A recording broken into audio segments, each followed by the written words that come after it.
Okay, we are back. This is day number 2 for our egg experiment slash potato experiment. Potato. Anyways, Tony is here. We're viewing on Skype, and he is actually doing the potato lab, which I'm doing the egg lab. And we're going to go over our results after the 24 hours of what we predicted. Tony is ahead of us right now, and he is on step number 2, I believe, right? Yes. Yeah, the 24-hour for the potato. Okay. Well, I'm on second step 2. After dissolving the eggs, we got a hypothesis of explaining that we thought the eggs with the vinegar solution was going to deteriorate the calciumized shell, which was going to leave the membrane still intact. Which actually did happen. As you can see here, both the eggs are sitting outside of their beakers. We changed the water. In beaker 1, we measured it. It turned out to be from 14 centimeters moved to 23.5 centimeters. And then beaker 2, we changed the solution out of there and we added Karo syrup and some regular syrup in there. And we measured the egg and it became 22.5 centimeters. And these are what the eggs look like. They have a membrane out there, and they look a lot bigger from when we place them into the vinegar. Our next step for the eggs, at least, is going to be placing them in colored water, which I have food coloring in beaker number 1, and the egg is laying out before it. In beaker number 2, we just put Karo syrup, and we're going to see what happens when we place both of those eggs in there, if it's going to become hypertonic or if it's going to be hypotonic, which hypotonic means afraid of water or it's going to shrink.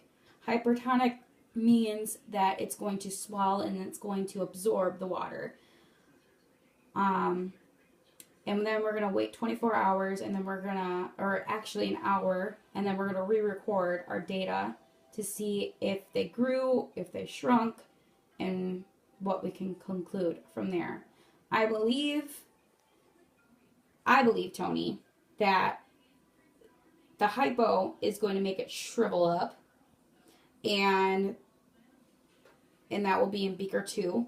In beaker number 1, I believe it's going to swell, which is going to absorb the colored dye water, and it's going to change the color of the egg. Instead of being a clear mucousy fluid, it's going to be a blue fluid. What did you get for the data of the potatoes?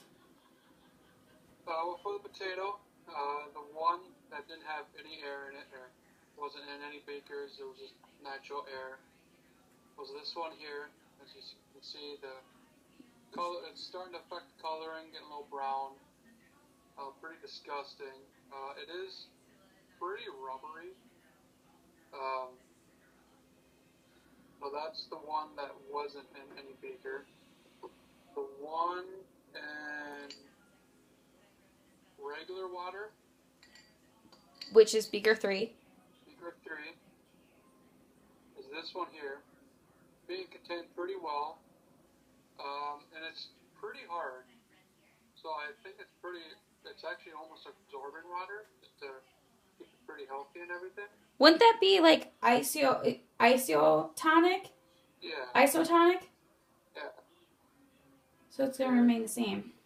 Beaker 4 is the salt water. And the coloring is pretty much the same, but the effects, it's actually a lot more rubbery than the one that was in the plain air.